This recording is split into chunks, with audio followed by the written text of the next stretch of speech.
हरे कृष्णा। हमारे भारतवर्ष में 12 ज्योतिर्लिंग हैं। भगवान शिव की आराधना के केंद्र। 12 में से एक ज्योतिर्लिंग त्र्यंबकेश्वर महादेव के नाम से है। महाराष्ट्र में नासिक के पास त्र्यंबक नामक स्थान है जहाँ ये ज्योतिर्लिंग स्थापित है। तो त्र्यंबक में होने के कारण त्र्यंबकेश्वर ज्योतिर्लिंग के नाम से फेमस है ज्योतिर्लिंग। दूसरा जो नाम त्र्यंबकेश्वर, त्र्यम का मतलब तीन ईश्वर, इसके विषय में मैं बतलाऊंगा आज। तो आज हम बात कर रहे हैं यही त्र्यंबकेश्वर ज्योतिर्लिंग महाराज के विषय में। इसके पीछे बड़ी सुंदर कहानी है कि कैसे ये ज्योतिर्लिंग यहाँ स्थापित हुआ, क्या इसकी इम्पोर्टेंस है। तो मैं आपको वही कहानी आज सुनाऊंगा। तो हुआ यूं कि ऋषि गौतम और उनकी पत्नी अहिल्या, जी हाँ वही अहिल्या जो बाद में पत्थर की शिला बन गई थी और रामायण में भगवान श्री राम ने उसे दोबारा स्त्री के रूप में कन्वर्ट किया, परिवर्तित किया। वही अहिल्या और उनके पति ऋषि गौतम। त्र्यंबक के पास ब्रह्मगिरी करके एक पहाड़ी है, ब्रह्मगिरी पर रहते थे। आसपास के एरिया में काफ़ी बड़ा एरिया था और भी बहुत से ऋषि मुनि अपने परिवार के साथ, अपनी पत्नियों के साथ रहते थे। एक आदिवासी बस्ती भी थी पास में ही। तो एक बार हुआ यूं कि 12 साल तक लगातार बारिश नहीं हुई, वर्षा नहीं हुई। भयंकर अकाल पड़ गया। पानी ना होने से कोई फसलें नहीं, कोई कुछ नहीं, लोग मरने लगे, पशु पक्षी गाय मरने लगे। ऋषि गौतम और उनकी पत्नी अहिल्या ने मिलकर के वरुण देव को प्रसन्न करने के लिए यज्ञ किया, तपस्या की। दोनों पति पत्नी ने मिलकर के घोर तपस्या की। उनकी तपस्या से प्रसन्न होकर वरुण देव वहां आए, आके उन्होंने दर्शन दिए और कहा कि मैं आपकी तपस्या से इससे बहुत प्रसन्न हूं, मांगिए क्या वर मांगना चाहते हैं।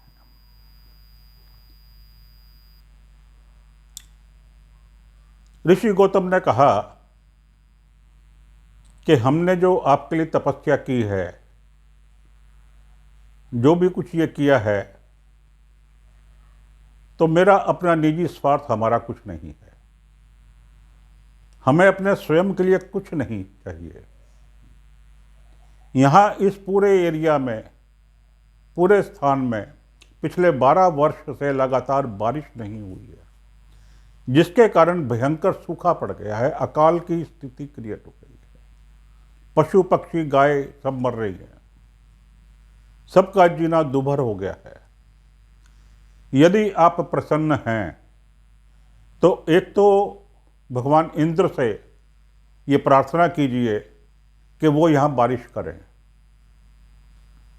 और दूसरा आप यहाँ एक ऐसा जल कुंड बना दें जिसमें सदा ही पानी रहे और पानी की कोई कमी ना हो। वरुण देव बड़े प्रसन्न हुए। वरुण देव ने कहा कि मैं बड़ा प्रसन्न हूँ, बड़ा खुश हूँ कि आपने अपने निजी स्वार्थ को ना लेकर के लोक कल्याण के कार्य के लिए मुझसे वर मांगा है, तो मैं आपकी दोनों बातें पूरी करूंगा। इंद्रदेव से भी मैं प्रार्थना करूंगा और तभी उन्होंने वहाँ एक कुंड बनाने को कहा, ऋषिवर को एक कुंड बनाया जाए। तो गौतम ऋषि ने खोद करके कुंड बना दिया और उस कुंड को वरुण देव ने दिव्य जल से भर दिया कि ये जल कभी समाप्त नहीं होएगा और सदा ही स्वच्छ और मीठा जल देगा, जितना मर्जी जल इसमें से ले लो। और जाते जाते वरुण देव ने प्रसन्न होकर के ऋषि गौतम को कहा कि आगे से ये कुंड गौतम कुंड के नाम से जाना जाएगा, आपकी तपस्या का फल है ये, तो ये गौतम कुंड कहलाएगा। अब वो वहां कुंड बन गया। कुंड में बेइंतहा पानी हर समय चलता रहता था। उसके बाद बारिश भी होनी शुरू हो गई, चारों तरफ दोबारा हरा भरा हो गया, फसलें उगने लगी, सब लोग बड़े खुश थे। किंतु जो आसपास दूसरे ऋषि लोग रहते थे, उनकी पत्नी रहती थी, उन पत्नियों के मन में बहुत ईर्ष्या हुई। उन्होंने अपने पतियों को कहा कि तुम लोग कैसे ऋषि हो। ऋषि गौतम ने और उसकी पत्नी ने अहिल्या ने ये कुंड बनवा दिया वरुण देव को प्रसन्न करके, तुमने क्यों नहीं किया? अगर तुम करते तो हमारा नाम होता, अब उनका नाम हो गया। उनके पति जो थे ऋषि लोग, उन्होंने समझाया कि ऐसा नहीं है, गौतम ऋषि बहुत बड़े ऋषि हैं, हम लोग तो उनके आसपास भी नहीं हैं। उन्होंने कहा नहीं, ऐसा कैसे है, तुम लोग भी ऋषि हो, वो भी ऋषि है, क्या फर्क है? अब उनको दोनों को अभिमान हो जाएगा। ऋषियों ने कहा नहीं, उन्हें अभिमान नहीं होएगा, उनका ऐसा स्वभाव नहीं है दोनों का। उन्होंने कहा होगा कैसे नहीं होगा, अब हम वहां पानी लेने जाएंगे और तो कोई तरीका नहीं है, पानी तो वहीं से लाना पड़ेगा, अहिल्या के पास जाना पड़ेगा। अहिल्या हमारी तरफ गर्व से देखेगी कि हम पानी लेने गए हैं उसके, और हमें नजरें झुका करके पानी भर के आना पड़ेगा चुपचाप। आपस में वो जो ऋषियों की पत्नियां थी इस प्रकार से वार्तालाप करती रहती थी, बात करती रहती थी कि देखो अब उसको तो अभिमान हो जाएगा कि मैं सबको पानी देती हूं, कुंड मेरा है।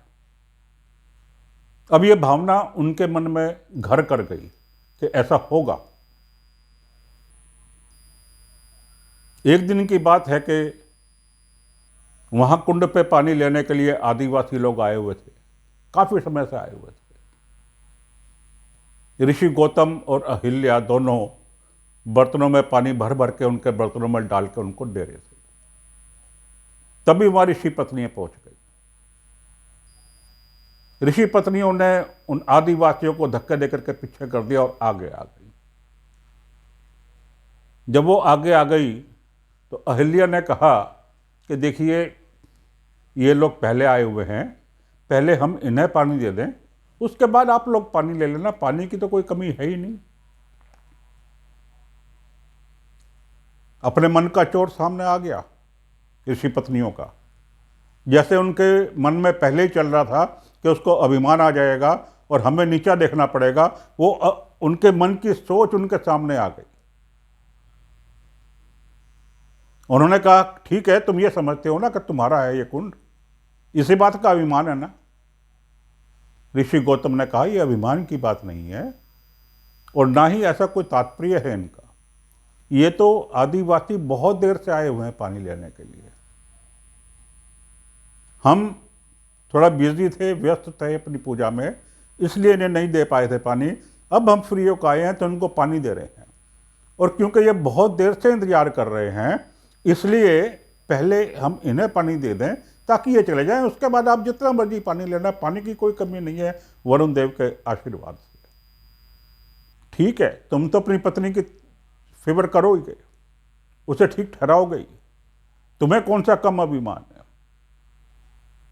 ऋषि ने और अहिल्या ने कहा कि कोई अभिमान की बात नहीं है, ये पानी तो सबका है और सबके लिए है, आप जितना मर्जी पानी ले लेना। लेकिन इन्हें क्योंकि बहुत देर हो गई है इसलिए इनके पहले भी पानी दे दें। गुस्से में आकर के ऋषि पत्नियों ने अपनी मटकी वहीं फोड़ दी और वापिस चले गए, और वापिस जाकर के अपने अपने पतियों से झगड़ा करना शुरू कर दिया कि देखा जो हम कहते थे आज वही हुआ ना, हो गया हमारा अपमान, आज पानी देने से मना कर दिया उन्होंने। अभिमान में भरे बैठे हैं दोनों पति पत्नी। बहुत बुरा भला कहा उनको भी, और अपने पतियों को भी बहुत बुरा भला कहा कि तुम लोगों से तो कुछ होता नहीं, काहे के ऋषि हो,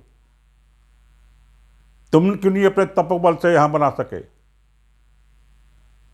और अब चाहे कुछ भी करो ऐसा करो कि उनका नाश हो जाए, पूर्ण रूप से उनका पति पत्नी का नाश हो जाए। ऋषियों ने बहुत समझाया कि ऐसा नहीं है, लेकिन वो मानने वाली नहीं थी। अंत में परेशान होकर के वो जो ऋषि थे उन्होंने सबने इकट्ठे होकर के सोचा कि क्या किया जाए। उन्होंने यज्ञ किया, तपस्या की, यज्ञ देव का आवाहन किया।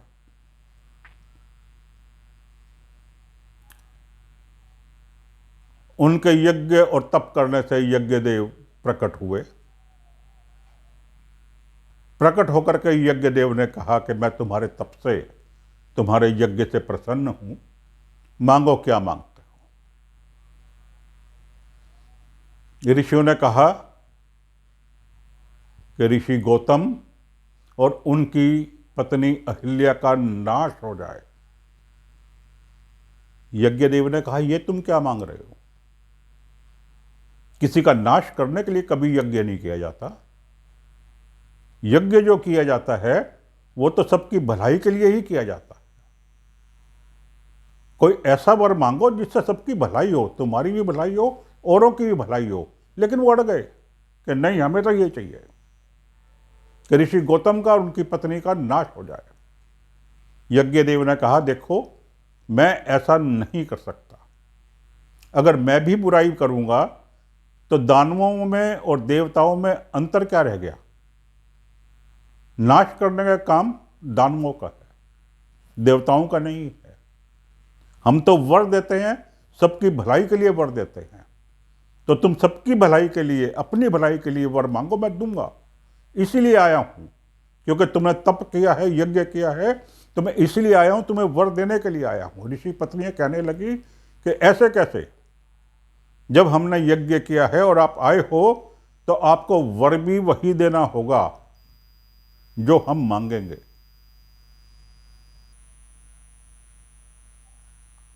यज्ञ देव ने कहा कि नहीं, मैं किसी की इस प्रकार से बुराई नहीं कर सकता, मैं उनका नाश नहीं कर सकता। उन्होंने अगर कोई तुम्हारी नजरों में बुराई की भी है, मेरी नजरों में वो बुरे नहीं है आज भी। मैं ऐसा कुछ नहीं करूंगा। जब यज्ञ देव ने मना कर दिया तो ऋषियों ने इकट्ठे होकर के सलाह की कि अब क्या किया जाए। उन्होंने सोचा कि डायरेक्ट रूप से तो ये कुछ नहीं करेंगे, सीधे रूप से कुछ नहीं करेंगे, तो हम कोई ऐसा रास्ता निकालते हैं कि इनडायरेक्ट वे में उनकी बुराई हो जाए, उनका नाश हो जाए।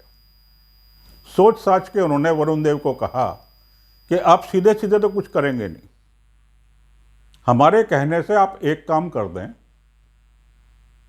कि आप एक पतली दुबली निर्बल गाय का रूप धारण करके उनके आश्रम में जाएं और वहां प्राण त्याग दें गाय के रूप में।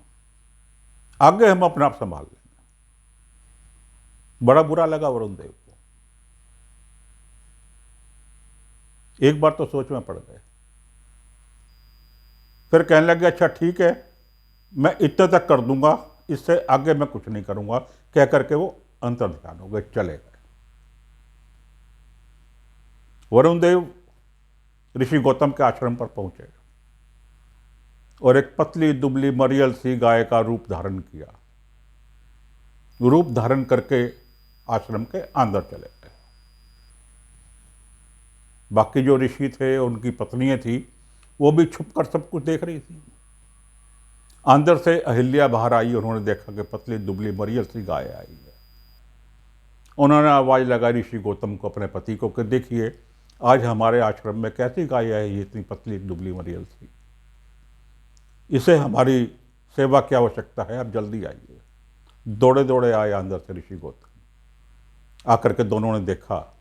ऋषि गौतम कहने लगे कि ये गाय हमारे इलाके की, हमारे एरिया की नहीं है, क्योंकि ये किसी ऐसी जगह से आई है जहां अकाल पड़ा हुआ है, हमारे यहाँ कोई अकाल नहीं है, इसलिए इतनी पतली दुबली मरियल सी हो गई है। अब ये आपस में बात कर ही रहे थे कि इतने में गाय गिरी और गिर करके मर गई। गाय के मरते ही साथ सभी ऋषि और उनकी पत्नियां वहां आ गए और आकर के उन्होंने ऋषि गौतम पर और अहिल्या पर ये आरोप लगाया, ये ब्लेम लगाया कि ये गाय तुम्हारे आश्रम में आकर के मरी है, तुम्हारे सामने मरी है, तुमने ही इसे मारा है। बहुत समझाया ऋषि गौतम ने, उनकी पत्नी ने, अहिल्या ने, कि हमने नहीं मारा, हम क्यों मारेंगे गाय को। ऋषि का काम नहीं है कि वो गाय को मारे, ऋषि तो गाय की सेवा करता है। उन्होंने कहा नहीं, तुमने ही मारा है। ऋषि गौतम कहने लगे कि हमारे आश्रम की सभी गाय तुम देख लो, ऐसे पतली दुबली कोई गाय नहीं है, ये गाय कहीं बाहर से आई है जहां अकाल पड़ा हुआ है और भटकती हुई मेरे आश्रम में आ गई और हमारे आश्रम में आकर के मर गई। अब ये तो सारी प्लानिंग थी। कैसे मानते वो ऋषि और उनकी पत्नी? नहीं माने, आरोप पर आरोप लगाते रहे। अंत में परेशान होकर ऋषि गौतम ने कहा कि अच्छा चलो तुम बतलाओ कि यदि ये हमारे से पाप हो भी गया है तो इसका क्या प्रायश्चित है। वो ऋषि कहने लगे कि इसका प्रायश्चित ये है कि एक तो तुम ओम नमो शिवाय मंत्र का जाप करते हुए पूरी ब्रह्मगिरी के 3 चक्कर लगाओ, पति पत्नी तुम। और ये चक्कर लगाने के बाद पाप से मुक्त तब होगे जब यहां गंगा जी अवतरित हों, यहां गंगा जी आए और उस गंगा जल के से तुम स्नान करो, तब जो है तुम इस पाप से मुक्त हो। ऋषि गौतम ने, उनकी पत्नी ने हाथ जोड़ के कहा कि ठीक है, हम ऐसा करेंगे। उन्होंने 3 चक्कर लगाए ब्रह्मगिरी के, ओम नमः शिवाय का जाप करते हुए, और उसके बाद दोनों ने बैठ करके घोर तपस्या की भगवान शिव की, बड़ी घोर तपस्या की। उनकी तपस्या से प्रसन्न होकर के भगवान शिव और पार्वती दोनों वहां आए, प्रकट हुए दोनों वहां, भगवान शिव भी, मां पार्वती भी, ब्रह्मगिरी के ऊपर। जब भगवान शिव प्रकट हुए, उन्होंने आवाज लगाई ऋषि गौतम को और अहिल्या को। उनकी आवाज सुन के उन्होंने आंखें खोली, खड़े हुए भगवान को प्रणाम किया, स्तुति की, भगवान शिव की, मां पार्वती की स्तुति की। भगवान शिव ने वर मांगने के लिए कहा, तो उन्होंने कहा कि ऐसे ऐसे हमारे यहां गाय आकर के मर गई थी, जिसका आरोप हमारे ऊपर लगा। तभी वहां जो दूसरे ऋषि मुनि और जिनकी पत्नियां जिन्होंने आरोप लगाया था, वो भी सब वहां आ गए। वो भी सारी बात सुन रहे थे। भगवान शिव ने कहा, मां पार्वती ने कहा कि नहीं, ऐसा नहीं है, तुम लोगों ने ऐसा कुछ नहीं किया है, तुम्हारे ऊपर कोई गौ हत्या का पाप नहीं है। दोनों ने कहा, भगवान शिव ने भी, मां पार्वती ने भी।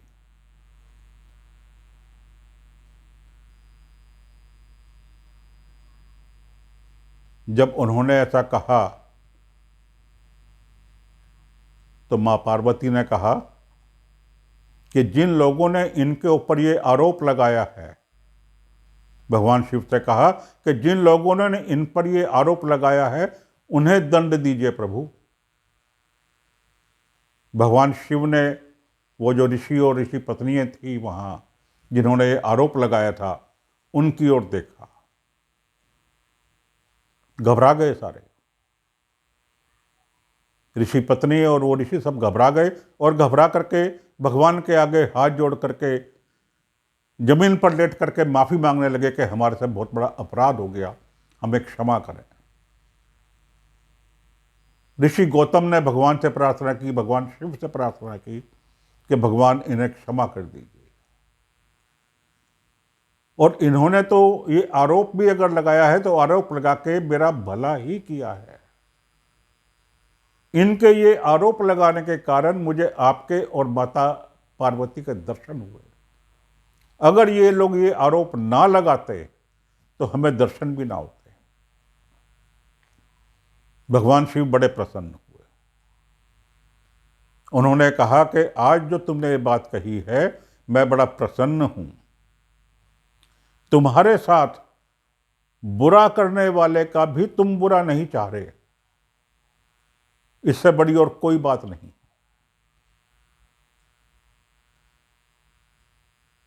मांगो क्या मांगते हो। ऋषि गौतम ने कहा कि इसके प्रायश्चित स्वरूप हमें गंगा जल से स्नान करना है, हम दोनों को। तो कृपया करके आप यहां गंगा जी को अवतरित कीजिए।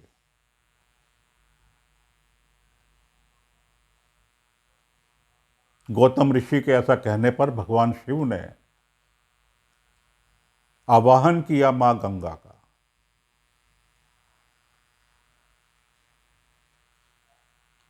जब मां गंगा का आवाहन किया तो और जो दूसरे देवी देवतागण थे, यहां तक के ब्रह्मा जी भी और विष्णु जी भी, वो भी वहां आ गए। सब वहां आ गए कि क्या माजरा है, क्या हो रहा है यहां पे। वहीं उपस्थित हो गए ब्रह्मगिरी पर, त्र्यंबक स्थान पर। ब्रह्मा जी भी, विष्णु जी भी, शिव जी महाराज पहले ही थे, त्रिदेव वहां आ गए, मां पार्वती वहां आ गई। शिव जी के आवाहन करने पर गंगा जी वहां अवतरित हुई। जब गंगा जी वहां अवतरित हुई, भगवान शिव ने कहा कि आप यहां अपना स्थान बनाइए और यहां से आप पूर्व दिशा की तरफ चलिए और वहां जाकर के सागर में समाइए। जो आज्ञा प्रभु, गंगा मैया ने कहा। मैं आपकी बात को कैसे टाल सकती हूं।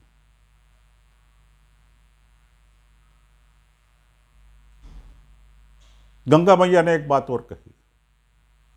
उन्होंने कहा प्रभु मैं आपसे एक और प्रार्थना करना चाहती हूं। भगवान शिव ने कहा बोलिए। उन्होंने कहा यहां जो ये लिंग स्थापित करके ऋषि गौतम ने और अहिल्या ने आपके लिए पूजा की, तपस्या की, इस लिंग में आपकी और मां पार्वती की शक्ति तो रहे ही रहे, साथ में ब्रह्मा जी और विष्णु जी की भी शक्ति रहे, त्रिदेव की शक्ति इसमें रहे और मां पार्वती की भी शक्ति इसमें रहे इस लिंग में। ये वरदान दीजिए। बड़े प्रसन्न हुए ब्रह्मा जी भी, विष्णु जी भी, शिव जी भी। तीनों ने अपनी शक्तियां उस लिंग में दी। मां पार्वती ने अपनी शक्ति उस लिंग में दी। तो उस लिंग में जो ज्योतिर्लिंग आज त्र्यंबकेश्वर के स्थान पर है, ब्रह्मा विष्णु महेश और मां पार्वती चारों की शक्ति है, त्रिदेव की शक्ति उसके अंदर है। त्रिदेव का आशीर्वाद वहां है, मां पार्वती का आशीर्वाद वहां है। भगवान शिव बड़े प्रसन्न हुए गंगा जी से और भगवान शिव ने कहा कि आपका नाम यहाँ गोदावरी रहेगा। गंगा नाम से तो आप उत्तर में बहती हैं, यहाँ आपका नाम गोदावरी रहेगा। लोग आपको गोदावरी के नाम से जानेंगे। तो जो कुंड वरुण देव ने बनाया था, उसी कुंड में गंगा जी समा गई और आज भी वहां से गंगा जी का प्रवाह गोदावरी के नाम से है। गंगा नदी जो है वहां गोदावरी नदी के नाम से है। उसके पश्चात भगवान शिव वहां से चले गए। ऋषि गौतम ने, उनकी पत्नी अहिल्या ने सबको प्रणाम किया। बाकी जो ऋषि मुनि थे सब ने उनसे क्षमा याचना करके अपने अपने स्थान पर चले गए। गोदावरी नदी आज भारतवर्ष की सबसे बड़ी नदी जो है वो तो गंगा नदी है भारतवर्ष की। उसके बाद 2 नंबर पर जो नदी आती है वो गोदावरी नदी है। 1645 किलोमीटर लंबा सफर तय करती है। 1645 किलोमीटर त्र्यंबकेश्वर के स्थान से चलती है और जाकर के बंगाल की खाड़ी में, बे ऑफ बंगाल में जाकर के समुद्र में मिलती है। आज की दूसरी सबसे बड़ी जो भारत की नदी है वो गोदावरी नदी है। तो ये थी कथा त्र्यंबकेश्वर महादेव ज्योतिर्लिंग की और गोदावरी नदी की, कि किस प्रकार से गोदावरी नदी पृथ्वी पर अवतरित हुई और त्र्यंबकेश्वर ज्योतिर्लिंग का क्या महत्व है। मुझे उम्मीद है कि आपको आज की ये कथा पसंद आई होगी। कृपया लाइक का बटन अवश्य दबाएं और चैनल को यदि अभी सब्सक्राइब नहीं किया है तो ज़रूर सब्सक्राइब करें। अपने मित्रों संबंधियों को भी फॉरवर्ड करें ताकि वे भी इन कथाओं का आनंद उठा सकें। हरे कृष्णा।